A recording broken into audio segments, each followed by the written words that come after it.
Welcome to the channel. Well, today this is what we have. This is a board that came out of, I think, an Amana. And what the issue with these boards is this little component right here. That's a pressure transducer. And what will happen is you'll come to your machine and the water pump are just continuously pumping. Now there's two conditions that could make that happen. You could have a suds lock if you use the wrong soap or use too much soap, and you get suds into the pressure hose of the machine that comes back up and plugs into this component right here. This is called a pressure transducer.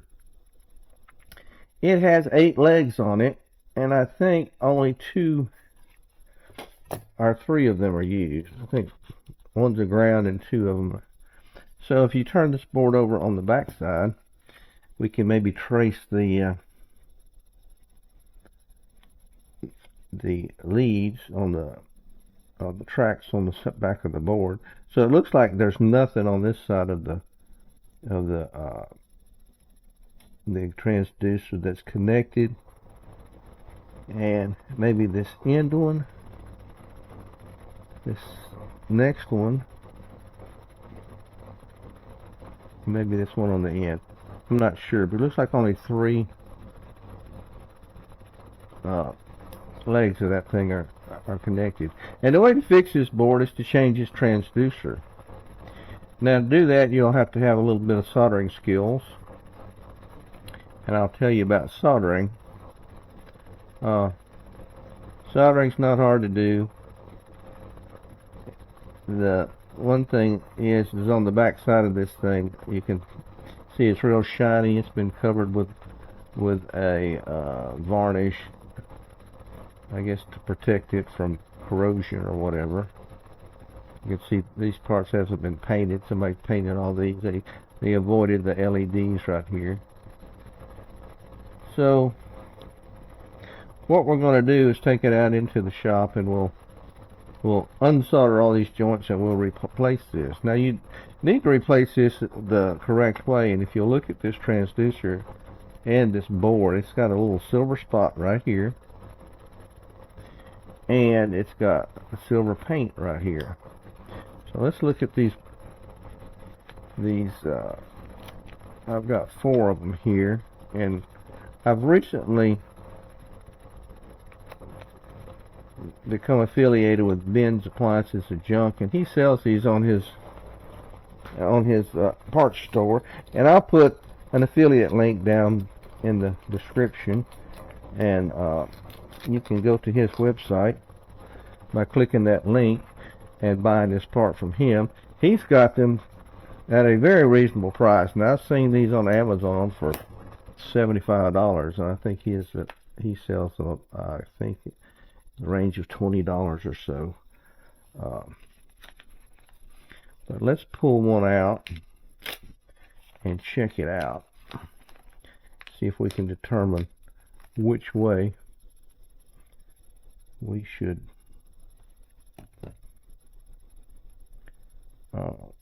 solder it on the board. It should have a mark on it. I see the words on this side. Oh, let's see. Yeah, they're on this side. So there's a circle. Thinking it's going to go just like this. But I believe all this wording right here will go this direction. And this is the pin that needs to be in that slot indicated. So let's go out in the shop and get our soldering equipment out, and we'll get busy on this. I'll meet you out there. Alright, so here we are at our soldering station. I've got a few things that you need to solder with. I've got these helping hands here, which are pretty nice, and also have, let me turn this weller on, and let's do it about 800, I guess. That's a good round number. But I learned how to solder. Of course, my dad taught me a little little bit, but in the 1980s, right after I graduated from college, 81, I had started college in aviation, and in 1975, in the spring of 1975, there was a major occurrence hit that really hurt general aviation really bad. It didn't hurt it for people that were in the military, but people that weren't in the military and got their training outside the military environment, it really hurt them, because what happened in 1975, in the spring of 1975, is we evacuated Vietnam, and all of these military pilots suddenly flooded the general aviation market. And if you were trained by the military, that was excellent training. And for a young pilot that wasn't trained in the military, you weren't going to get a job. So that's what I faced. And so I graduated from high school in 1975, and I went into aviation, and there was just, you couldn't even get a pipeline patrol job. It was, you just couldn't compete with the military pilots. But that was well and good, and I did other things. And so when I did graduate, I went to work in the oil field. The oil field was booming at that time in Louisiana on account of something called the they called it the Arab embargo around here. It was OPEC had quit selling oil to the United States, and we were dependent on them for oil, and we shouldn't have been. And it opened up drilling opportunities in the Gulf of Mexico big time. People were making millions of dollars out there. And when I was 24 years old, right out of college, I was thinking about going to law school, and that summer I got me a job in the oil field, and I said, man, I'll be a millionaire by the time I'm 30 if I keep this up. And so that's what I did for a while. So anyway, I took that job in the oil field, and I worked for a outfit called NL Industries. We were a mud logging outfit, and they sent me to Houston, Texas, to learn a lot of things to do on the that we may have to do out on the rig. And in the logging units, we used a lot of circuit boards, and so one of the things we needed to do out there is troubleshoot circuit boards and fix things like capacitors blowing out and all that. So I went through a course of how to solder. And one of the things you need to solder is like usually a sponge. And somebody stole my sponge, so I have a wet cloth here. And also to solder, you need to tin your tip. This one's already tinned, but I'm going to show you how to do it. All you do is you take some solder. If I can find the end of this rascal. There it is. And you get your tip. You get enough solder on it to turn it. It just coats the whole tip with solder, so it'll bead like that. And once you get it on there, you can wipe it.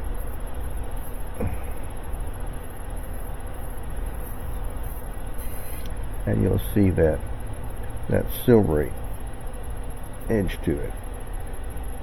So you tin the tip of it, and you always keep a wet sponge usually. So what we need to do is take this component off. And how we're going to do that is heat these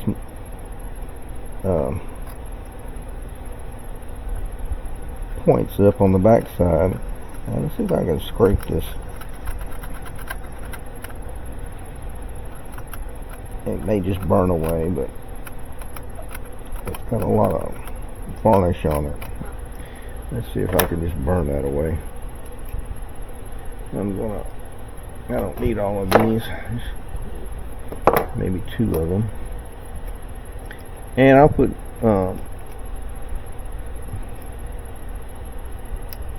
links to everything I use here. And I'm going to grab the tip of that thing on the back side and pull as I heat these components up to melt the solder joints on it.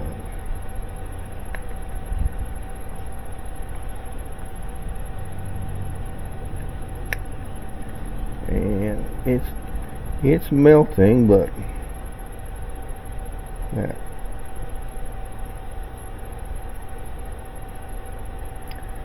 that varnish on there is really going to give us a problem. But we'll clean that.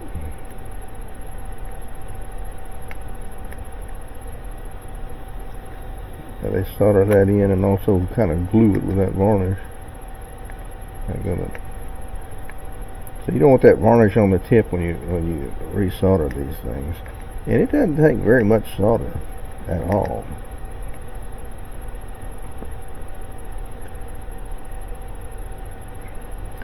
But working in the oil field was an experience. I had to work in the oil field almost 10 years before I secured a flying job. And I was lucky. I would work offshore, and when I came in, I was associated with a flight school in Alexandria, working at Essler Field, and I had students that were waiting for me when I got home, and so I'd spend my time not offshore at the flight school instructing students how to fly. And that was working for me really well. And the thing is, I looked into this job. This was the only flying job in my hometown with agriculture and forestry at the time. And I was a struggling young pilot working in the oil field, constantly looking for flying jobs, building time as an instructor. And I lucked out because the people that did the maintenance on the flying school's airplanes happened to also be the people that did all of the maintenance and worked full time for agriculture and forestry. And they just worked on the school's airplanes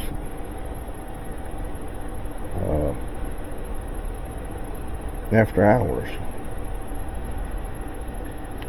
So I was associated with them by taking our aircraft down about 30 miles away to have them worked on, and I met the guys there, and one of them was the chief pilot for the forestry, the agriculture and forestry. And out of the blue one day, I was at my wife's apartment. She lived in Pineville at the time, and he ran me down and called me, and he said, "Chip," and I said, "Yes, sir." Mr. Ron Elliott, he's still around. He's in his 90s now. He said, "Do you live in Oakdale?" He said, "Don't you live in Oakdale?" I said, "Yes, sir." He said, "I got a flying job down there. Would you maybe want that?" I said, I couldn't say yes fast enough. He said, "Well, great." And I was working offshore at the time also. And I said, "Well, I'm supposed to go out on Wednesday, but how soon do you want me?" And he said, "Right away, as soon as possible." So I hung the phone up and I called my boss in Lafayette, and I said, "Look, I just got another job." I said, "I know I should give you 2 weeks." He said, "That's all right. I got somebody I can send in your place." He said, "Just come down and do the paperwork tomorrow." So I did.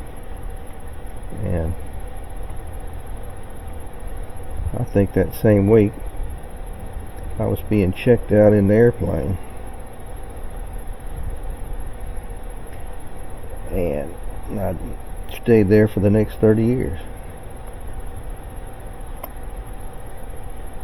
And my goal was always going to airlines like everybody else, but man, after that I said no. I was home every night. I really didn't have to fly in really bad weather.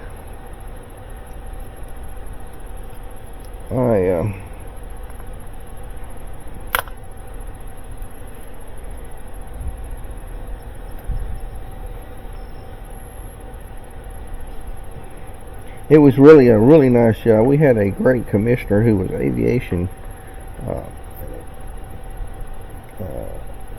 oriented. He had his license too, and he actually flew states airplanes to functions and stuff like to Washington D.C. and all. And he really took care of us pilots, and the job was great up until the point where he lost his last election. He was old, and I think he was starting to show signs of dementia. I think his family convinced him to step down, and then we really didn't know how good we had it under Bob Odom. He was a great commissioner. And I thank him for all the good times we had, and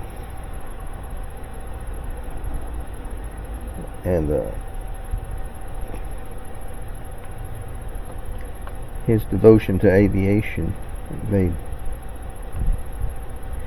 our department pretty strong.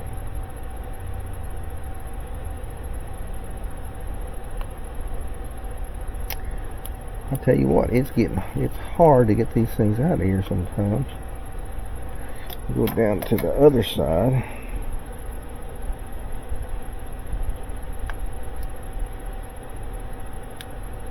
Here it comes. And there it goes. One more. Come on. Yeah, that's the bad one. So it came off of here. And let's look on the underside of this other one.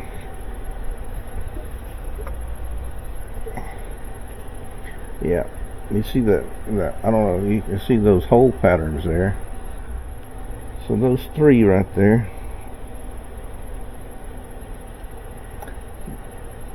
And like I thought, see that circle right there? It's going to be that one.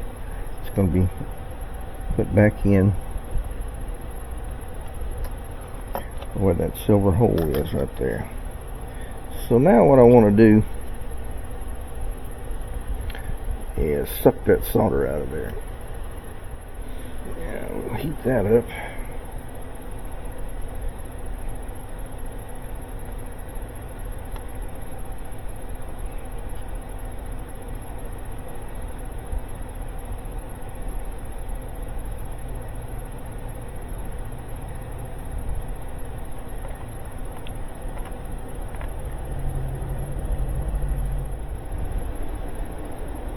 That one.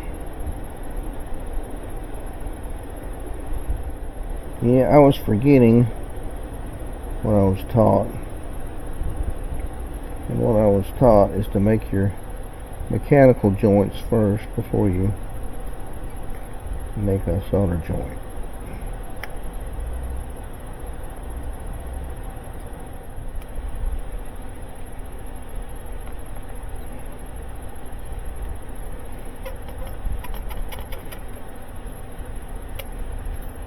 Alright, so we got those joints cleaned out, I think. We have our little circle right here that goes right next to that. And we need to push all these pins through.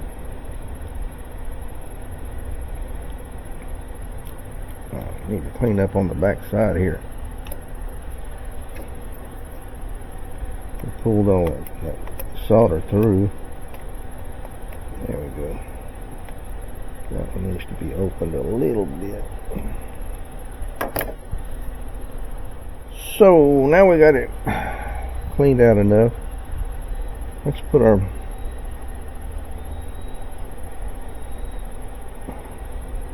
component in. Oh yeah. Oh yeah. Look on the back side. Make sure they all come through. Okay, now we can flip this thing over. And I feel all of them. And we can start putting some solder on it.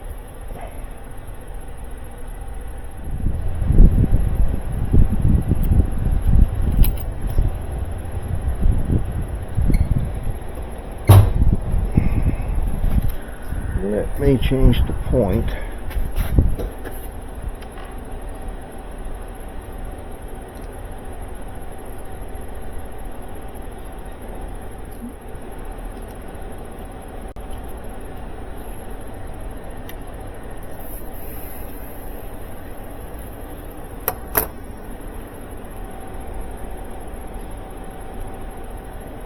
Haha.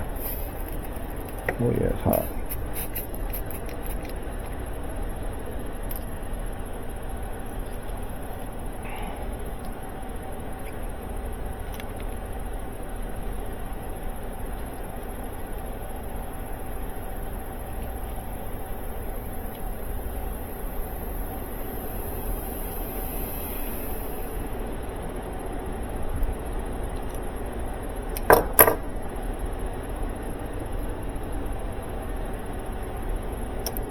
Sure it's not wobbling in there.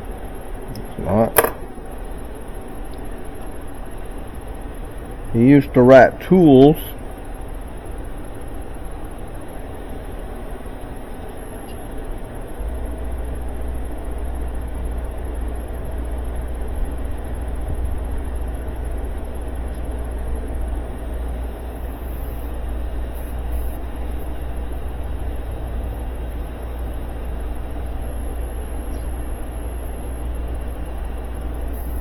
Now, perhaps we can get this.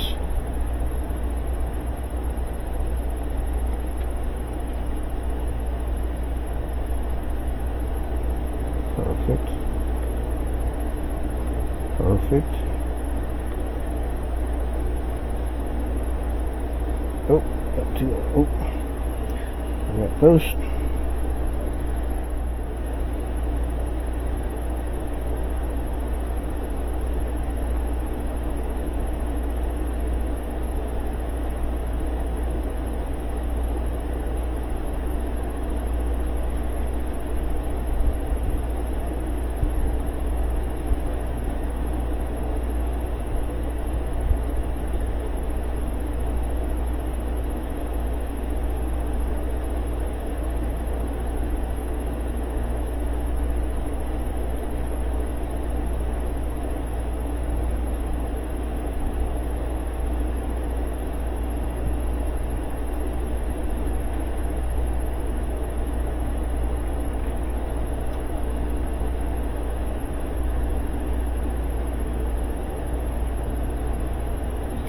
There we go. That doesn't look good. Get off of there.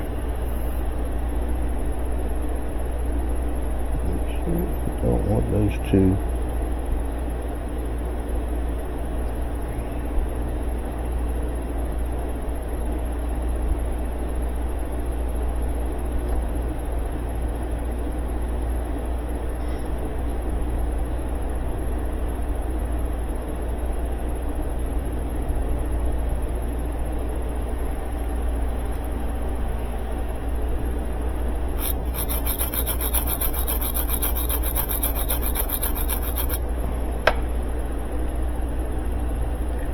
Now, if you examine it, you want to look closely at it because you don't want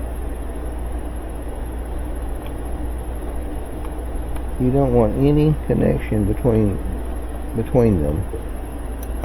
There we go. And you can look at this side and you see the solders come through. And that's how you fix a board. So, unfortunately, it's on there pretty good. Fortunately, I don't have an Amana. I could probably test it on that one, but I'm not going to do it today. So we have our pressure transducer changed on this board, and now we should have a good Amana board. Yeah, well, anyway, this is what you can do. You can buy these on actually Ben has a very good deal on these things. I think his are about 20 bucks a piece, somewhere in that nature. I have an affiliate link right here below. You can check that out. If you're Whirlpool or Amana, Conservator, anything Whirlpool makes that uses this pressure transducer, you can get. These things are very hard to find. I don't know where Ben sourced them from. I've looked and looked and looked and looked online, and I think Alibaba has them, but I'm sure they all come from that area. However, you can fix your boards yourself if you have the patience and the skills to do it. And it's not going to look pretty maybe, but it will function. I probably won't be making videos every week. I haven't been here lately. It's like I'm putting them out every 2 weeks or so.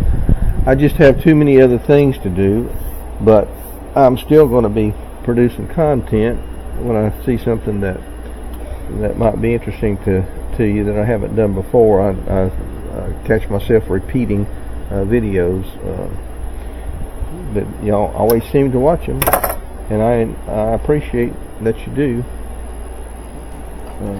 Every 2 weeks, every 3 weeks, it depends on if I have anything to do. Anyway, thanks for watching. Give me a thumbs up. I'll see you on the next one. Chip is out.